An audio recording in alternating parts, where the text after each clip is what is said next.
Hola, este es el trabajo práctico número 2 de la materia Ingeniería en Sistemas, en donde se nos encargó hacer un video explicativo respecto a varios de los conceptos que hemos desarrollado en el trabajo práctico y además de nuestros diagramas realizados en clase.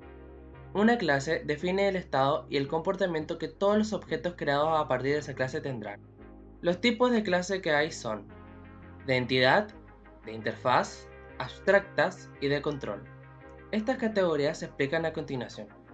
La clase de identidad representan elementos de la vida real, como gente, cosas, etc. Las clases de identidad representan elementos de la vida real, como gente, cosas, etc. Las clases de identidad son las entidades representadas en un diagrama entidad-relación.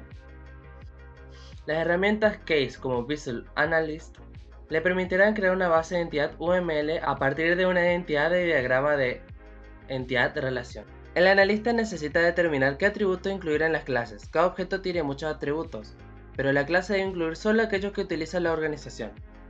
Por ejemplo, al crear una clase de identidad para un estudiante de una universidad, usted necesita conocer qué atributos identifican al estudiante, como la dirección de la casa y del campus, así como el promedio de calificaciones, créditos totales, etc. Si usted estuviera dando seguimiento al mismo estudiante para una tienda de ropa en línea, usted debería de conocer información básica que lo identifica, así como otros atributos descriptivos como medidas o preferencias de color.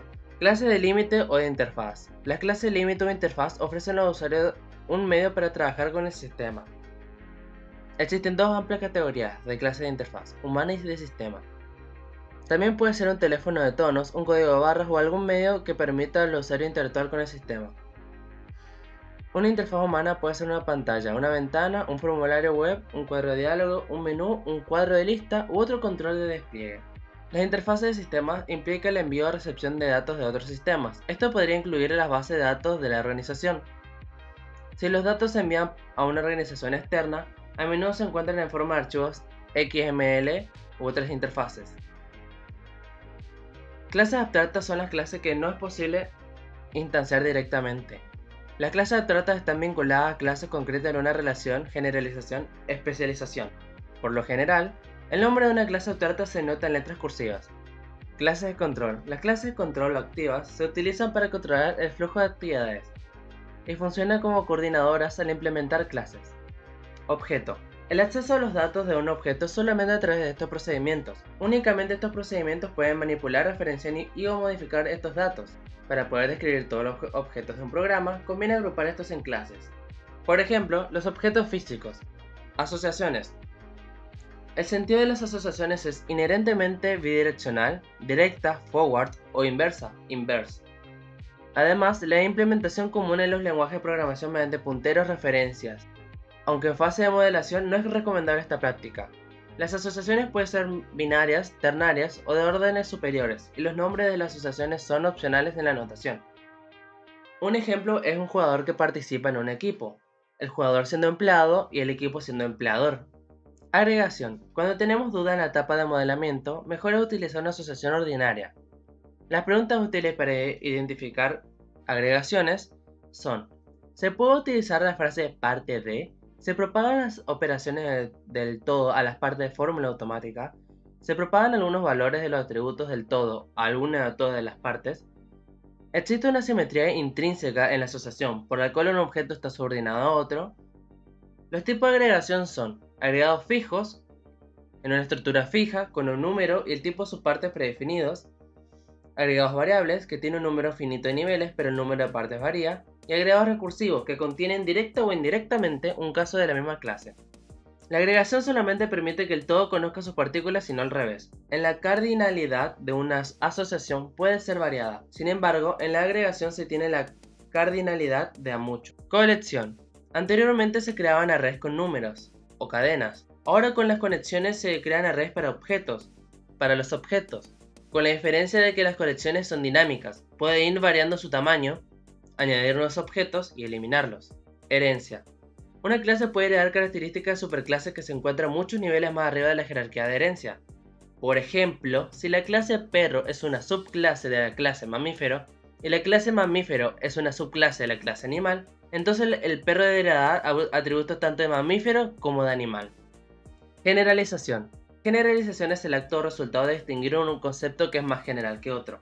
La generalización tiene jerarquías. Una de las vías de sentido común por la que el hombre organiza su volumen de conocimiento es el de las jerarquías, de lo más general a lo más específico.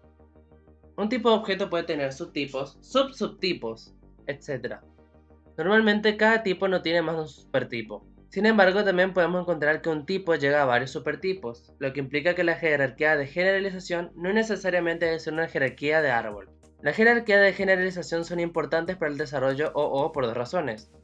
La primera es que el uso de supertipos y subtipos proporciona una herramienta útil para describir el mundo del sistema de aplicación. La segunda es que indica las direcciones de herencia entre las clases en los lenguajes de programación.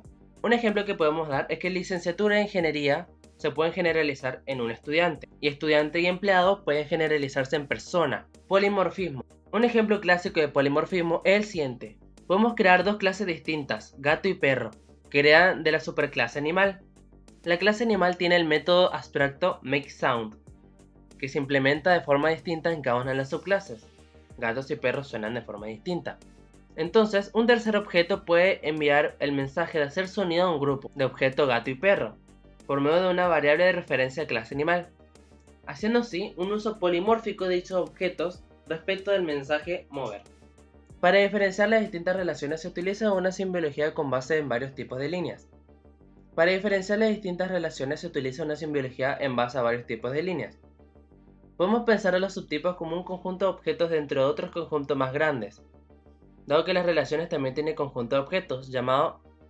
Podemos pensar que los subtipos como conjunto de objetos dentro de un conjunto más grande, dado que las relaciones también tienen subconjunto de objetos. Estos también se pueden subtipificar.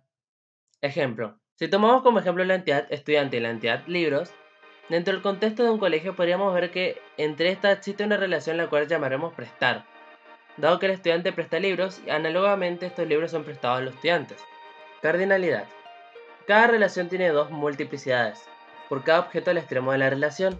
Cuando la multiplicidad mínima es 0, indica que la relación es opcional. Cuando es 1, la multiplicidad mínima es mayor o igual a 1, que indica que la relación es obligatoria. Por ejemplo, tomando la identidad profesor y la identidad cubículo, con la relación asignar tenemos que un profesor se le asigna solo un cubículo y un cubículo se le asigna a un solo profesor. Esta es la segunda parte del trabajo práctico número 2 de Ingeniería de Software 1. Esta vez el tema con el que vamos a empezar es el objeto. El objeto es una estructura de datos y conjunto de procedimientos que operan sobre dicha estructura. Una definición más completa de objeto es una entidad de programa que consiste en datos y todos aquellos procedimientos que pueden manipular aquellos datos. A continuación, vamos a pasar a lo que son los tipos de objetos. En el análisis se trata de identificar los tipos de objetos más que los objetos individuales en un sistema. Los tipos de objetos se definen en base a la comprensión del analista de nuestro mundo. Luego, tenemos que en las asociaciones de objetos es importante modelar la forma como los objetos se asocian entre sí. Además, es necesario identificar el significado de la asociación y la cantidad de objetos con los que un objeto dado puede y debe asociar. Luego tenemos el ejemplo que estamos viendo en pantalla y la explicación es la siguiente. Es una representación para la asociación entre dos tipos de objetos. Un objeto del tipo persona posee 0 o muchos objetos del tipo vehículo, y un objeto del tipo vehículo es de solo un objeto del tipo persona. El siguiente tema es la jerarquía. Y para hablar de la jerarquía tenemos que dividirla en diferentes jerarquías. Tenemos la jerarquía de conceptos. Con la generalización podemos construir jerarquías de conceptos para formar conceptos más generales que otros.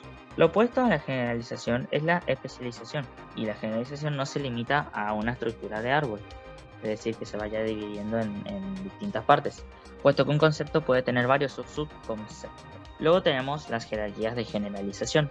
Una de las vías de sentido común por las que el hombre organiza su volumen de conocimiento es el de las jerarquías, de lo más general a lo más específico. En las jerarquías se habla de subtipo o especialización de un supertipo o generalización.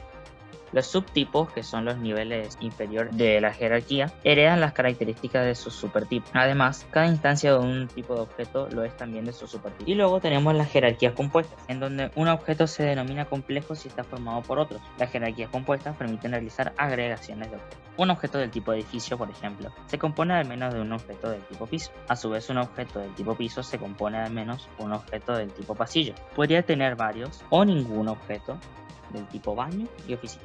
A continuación pasaremos al otro tema, que son los estados. Un objeto puede existir en varios estados. Por ejemplo, un objeto de reservación aérea puede ser una instancia de reservación solicitada, reservación en lista de espera, reservación confirmada, reservación cancelada, reservación satisfecha y reservación archivada. Tales tipos de objetos suelen percibirse como estados posibles del ciclo de vida de un objeto. Sin embargo, un objeto puede tener una gran variedad de perspectivas del ciclo de vida. Por ejemplo, el mismo objeto de reservación aérea también puede tener otros estados, como pueden ser, por ejemplo, la reservación no liquidada, reservación con un pago de depósito, reservación totalmente pagada y reservación reembolsada. Así, el estado de un objeto es la colección de asociaciones que tiene un objeto. Por ejemplo, cuando tenemos un coche, la propiedad color tomará un valor en concreto, como por ejemplo rojo o gris metalizado. En este ejemplo que estamos viendo en pantalla, tiene la siguiente explicación. El objeto es mi coche. Luego colocamos el operador punto y por último el nombre de la propiedad a la que deseamos acceder. En este ejemplo estamos cambiando el estado de la propiedad del objeto a rojo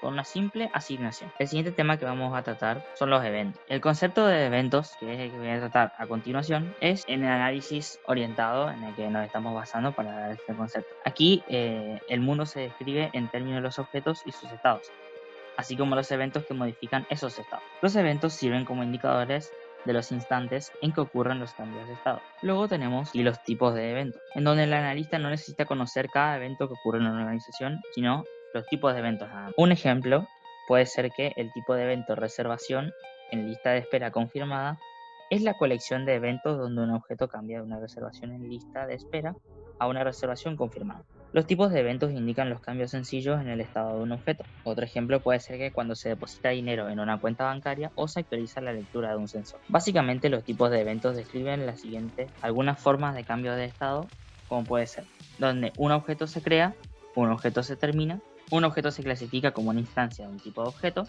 y un objeto se desclasifica como una instancia de un tipo de objeto. A la vez que se puede descomponer, se puede fusionar con objetos distintos y también puede cambiar su atributo. Los objetos pueden asociar un objeto con otro. Y un último ejemplo es que en la mayoría de las organizaciones, cuando un objeto se clasifica como empleado, debe estar asociado con un departamento.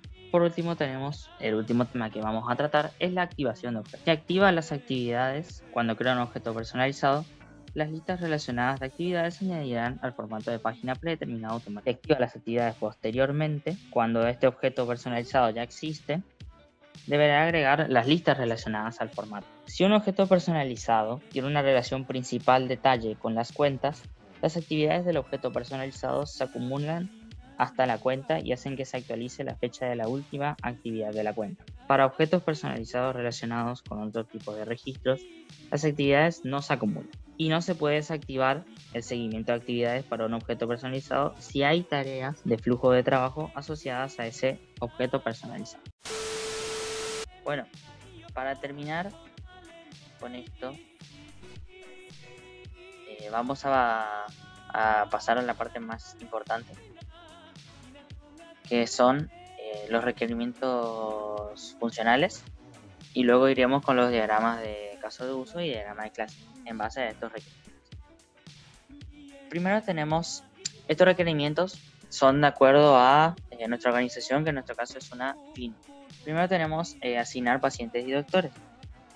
Tenemos que la empresa les da a los pacientes servicios médicos, donde estos piden un turno o llegan a través de emergencias, siéndole asignado un doctor ya sea para un chequeo general, un diagnóstico médico o les haga un procedimiento de acuerdo a la necesidad del paciente.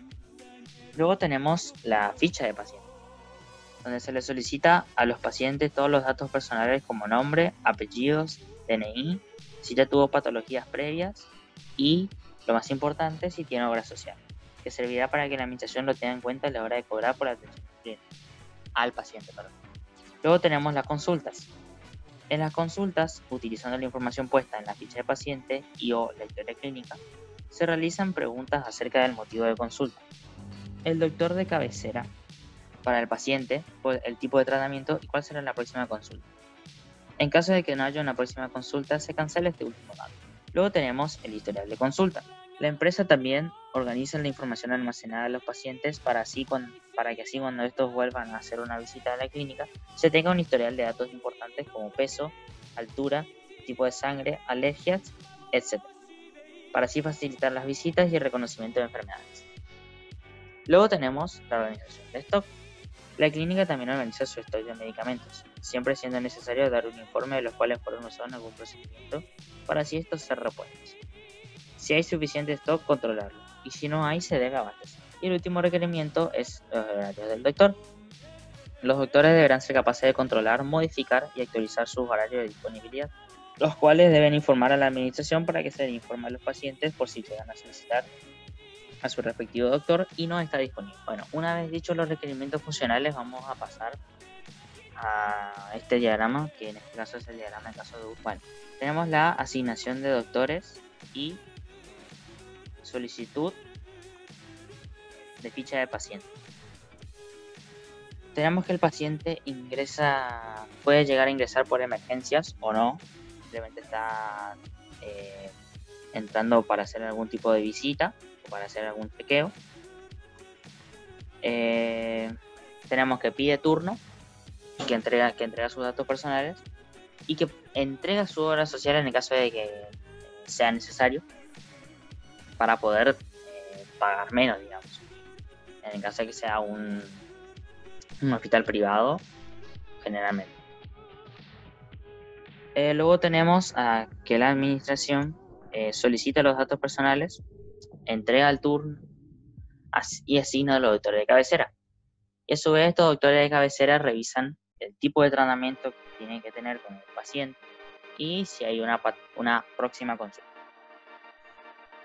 Luego tenemos el historial de consulta, que esta vez los pacientes dan la historia clínica y la administración guarda la información de pacientes, prioriza las patologías y la masa corporal y agilizan las visitas, que sea todo más dinámico. Luego tenemos la organización de stock. Tenemos que la administración organiza el stock de medicamentos, realizan informes de medicamentos utilizados y abastece el stock en el caso de que sea necesario. Y los proveedores son los que entregan los insumos y reciben el pago de la administración para poder otorgarle estos insumos. Y por último tenemos el horario del doctor. Los doctores controlan, modifican y actualizan sus horarios, como dijimos previamente.